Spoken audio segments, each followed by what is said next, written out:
pengamatan kami terhadap yang bersangkutan itu selama bertahun-tahun.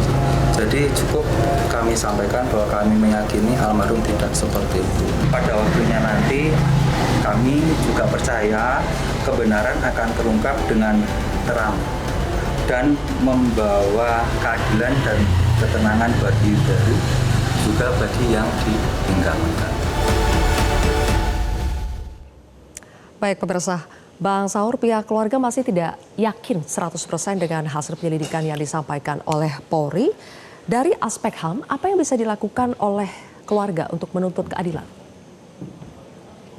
Ya, itu hak keluarga ya untuk menyampaikan, dan itu kebebasan dia juga untuk menyampaikan pikirannya, tetapi fakta dan bukti adalah harus menjadi pegangan kita untuk berbangsa dan bernegara juga, saya kira.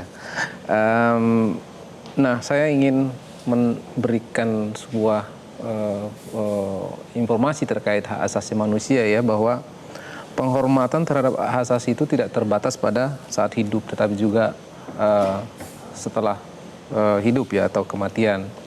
Dan artinya perlindungan dan penghormatan hak asasi bukan hanya untuk keluarga yang ditinggalkan juga, tapi terhadap bagaimana jenazahnya diperlakukan. Nah, oleh karena itu sebagaimana komentar umum PBB dalam Konvensi Hak Sipil dan Politik ya, salah satu disebutkan bagaimana penghormatan terhadap jenazah gitu ya dilakukan. Saya bacakan, perlu juga perlindungan privasi dan larangan eksploitasi visual jenazah, dan juga yang menjawab yang tadi, hak keluarga atas informasi dan keadilan tentu jika mereka menemukan bukti baru. Komnas HAM juga sama, jika ada bukti baru, fakta baru, ya polisi saya kira bisa melakukan penyelidikan. Dan sebetulnya memang tidak ada istilah penghentian penyelidikan ya Prof. Adrianus. Karena ini kan masih penyelidikan, bukan penyidikan. Jadi tidak dikenal SP3 ya. Ya, dan juga dalam rangka ini tidak perlu dikejar-kejar juga soal motif ya. Maka ketika publik menuntut kenapa gitu ya, itu saya kira lebih kepada memuaskan animo publik saja gitu. Nah, ini menarik nih. Kenapa? Karena dulu sebelum rilis orang bilang mari kita tunggu rilis polisi. Tapi begitu rilis polisi keluar nggak percaya.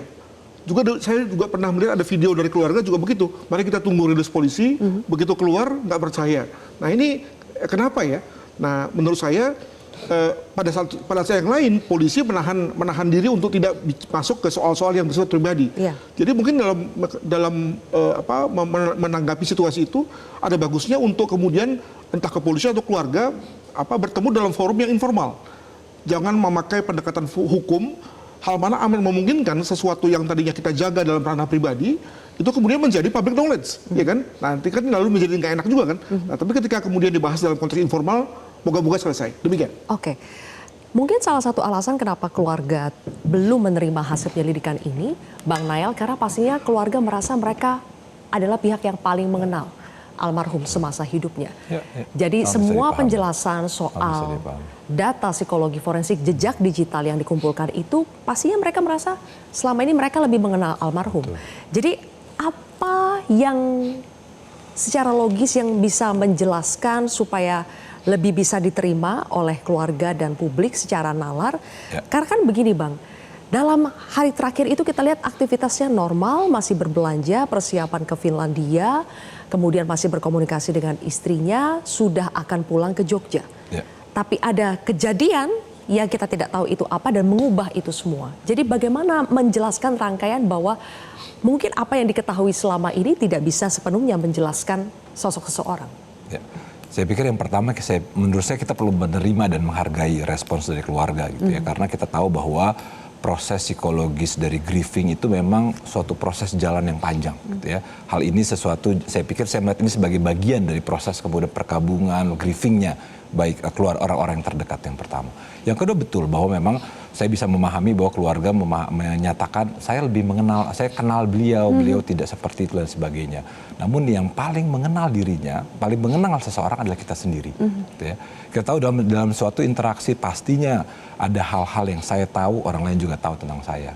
Ada juga hal-hal yang saya tahu tentang saya, tapi orang lain tidak tahu. Atau sebaliknya, saya tidak tahu, tetapi orang lain tahu atau mengenal. Gitu ya. Jadi seperti itulah kemudian bagaimana kehidupan individu. Cukup banyak riset-riset psikologi mengenai fokus membahas mengenai self atau diri. Gitu ya. Kita memahami ada diri yang kita anggap ideal, yang kita ingin orang lain persepsikan. Ada kemudian pengalaman-pengalaman sifatnya personal yang terjadi, apa yang kita pikirkan, kita rasakan dan sebagainya. Gitu ya. Jadi hal seperti itu menurut saya sangat wajar, sangat manusiawi. Artinya keluarga punya pemahaman bahwa mereka mengenal, memang betul keluarga mengenal. Gitu ya. Namun ada juga keterbatasan bahwa kita tentu tidak 24 jam terus-menerus bersama. Gitu ya. Tentu ada hal-hal yang tadi ya, lagi-lagi dalam rangka kemudian untuk katakanlah saling menjaga, saling melindungi gitu ya. Setiap individu seperti itu, Mbak. Gitu ya. Jadi sesuatu hal yang menurut saya itu bisa diterima. Dan seperti yang Anda katakan sebelumnya ya, individu itu sangat kompleks. Jadi tidak ada satu faktor tunggal yang bisa menentukan apakah itu menjadi alasannya. Itu akan menjadi alasan yang sangat kompleks. Pak Adrianto, mungkin kenapa ini masih menjadi perdebatan juga karena ada satu barang yang dianggap sebetulnya mungkin itu adalah kunci, itu adalah petunjuk yang bisa menjelaskan secara utuh. Handphone yang tidak ditemukan. Pak, itu sebetulnya apakah memang kita masih butuh handphone itu atau sebetulnya tidak? Gini ya, kalau menurut hemat saya ini ya, kasus yang seperti ini ya, dipertanyakan oleh publik ini akan terulang lagi. Tapi untuk kasus ini menurut saya ini sebagai suatu percontohan ya, di mana polisi itu sudah bekerja secara perfect, mengumpulkan barang bukti banyak, kemudian menggunakan scientific crime investigation, kemudian cara pemberitahuannya juga bagus gitu. Dan ini mungkin menjadi percontohan. Saya akan menjawab itu tadi, apapun yang sudah disampaikan, itu pasti ada kekurangannya. Tapi masalah untuk saat ini ya, penyidikan itu maksimal yang didapatkan barang bukti adalah itu ya, maksimal yang sudah didapatkan itu. Dan kemudian dari analisis terhadap alat bukti yang ada ini, maksimal yang paling 99% itu adalah kesimpulannya seperti itu. Dan itu pasti ada tanda tanya. Makanya itu ini penyelidikan ini karena hasilnya adalah ternyata hanya diduga tidak ada orang lain, dan kemudian masih ada alat bukti yang bikin tanda tanya itu, maka penyidik dalam hal ini masih membuka pada nanti kalau ada perkembangan kita proses lagi, bukan berarti kita hentikan penyelidikan atau penyidikan gitu. Tapi termasuk intinya kalau handphone ternyata nanti ditemukan. Ya, semua pokoknya apapun informasi yang kira-kira itu dari masyarakat, dari keluarga, sampaikan kepada penyidik, pasti akan diteliti lagi apakah ini nanti akan mempengaruhi keputusan yang terakhir itu. Jadi intinya adalah sekarang penyidikan sudah maksimal, apa yang ada, hasil daripada kemampuan kita sudah maksimal dikerahkan dengan saksi ahli dan sebagainya itu, secara saintifik, ya hasilnya seperti itu. Gitu. Tapi kalau kemudian masih kurang puas ya, dan itu kalau kurang puas itu kan mesti harus ada bukti yang dapat itu. Kalau hanya kurang puas itu, ya pasti semua ada perasaannya kayak gitu, nggak akan semua perfect gitu. Baik, oke. Prof Adrian, dari 103 bukti sebetulnya, bagaimana kita menilai dari 103 bukti itu mana yang memiliki makna untuk menjelaskan sebuah peristiwa ini pidana atau tidak, mana yang tidak. Jadi sebetulnya rekonstruksi barang bukti untuk memiliki pengetahuan dia menjelaskan suatu peristiwa pidana atau tidak itu bagaimana? Kan semua itu lalu membentuk mosaik. Makanya kita sebut sebagai konstruksi gitu ya. Jadi bukan soal penting nggak penting, tapi mosaik, di mana kemudian semua memiliki pendekatan logis. Nah, ada dot yang hilang, missing link atau missing dot gitu ya. Lalu kemudian beberapa teman mengatakan bahwa ini janggal nih. Dan karena janggal itu, maka semua hal itu dianggap sebagai nggak ada artinya. Salah itu. Pendekatannya adalah pendekatan probabilitas. How likely is that? Gitu. Berapa mungkin ini terjadi, berapa mungkin ini nggak terjadi. Yang dibangun oleh polisi adalah bahwa dengan sekian banyak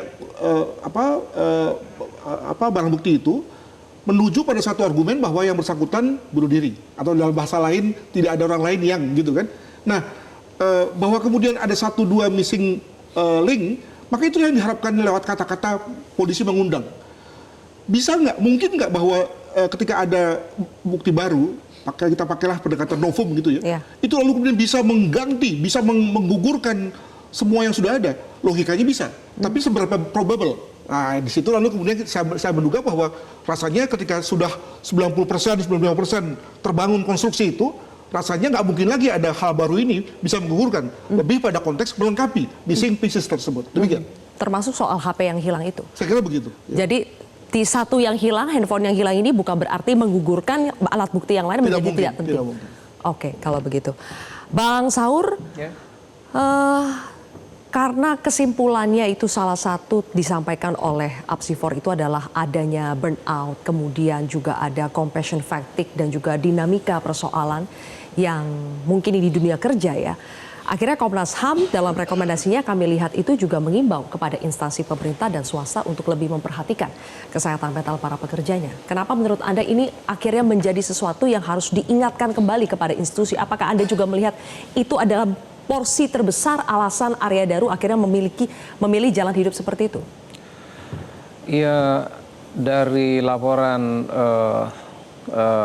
psikologi itu kami mendapatkan kesimpulan-kesimpulannya dan dengan demikian kami mengaitkannya dengan hak atas kesehatan ya sebagai bagian dari hak asasi dan saya kira semua kementerian lembaga pemerintah termasuk swasta mesti memikirkan bagaimana perlindungan di kantor masing-masing, bagaimana kesehatan di masing-masing kantor, baik yang sifatnya psikologi maupun yang lain gitu. Jadi saya kira itu perlu disiapkan untuk mengantisipasi hal-hal yang terkait dengan kesehatan. Oke. Terakhir singkat saja Bang Nael, mungkin peristiwa ini dengan semua penjelasannya katakanlah bisa mungkin men-trigger orang-orang yang rentan. Betul. Apa pesan Apsifor untuk bisa menangani yang seperti ini? Apresiasi buat Komnas HAM. Saya pikir yang pertama memang isu kesehatan mental penuh stigma. Gitu ya. Intinya jangan sungkan untuk mencari pertolongan. Gitu ya. Akses layanan-layanan tersedia. Di Kementerian Kesehatan ada inisiatif 119 atau 1500567 hotline. Gitu ya. Di Jakarta ada Jaker, ada nomornya juga 080015001119 gitu ya.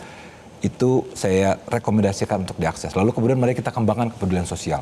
Kita lihat kiri kanan kita dan ketika ada individu siapapun bicara tentang isu-isu mengenai kematian, isu hal seperti itu harus red flag. Artinya kita tidak bisa anggap remeh. Ya. Sesuatu yang harus kemudian kita tidak lanjuti, dampingi, dan kemudian hadir untuk mereka melalui situasi-situasi sulitnya. Ya. Baik, kalau begitu. Bang Nael, terima kasih. Pak Adrianto, Prof. Adrianus, dan juga Bang Saur, terima kasih. Pemirsa, kita yakin cepat atau lambat kebenaran akan menemukan jalannya. Almarhum Arya Daru akan tetap dikenang sebagai sosok yang baik dan pejuang kemanusiaan. Selamat jalan, Mas Daru. Saya Zilvia Iskandar, pamit undur diri. Sampai jumpa. Terima kasih, Prof. Adrianus.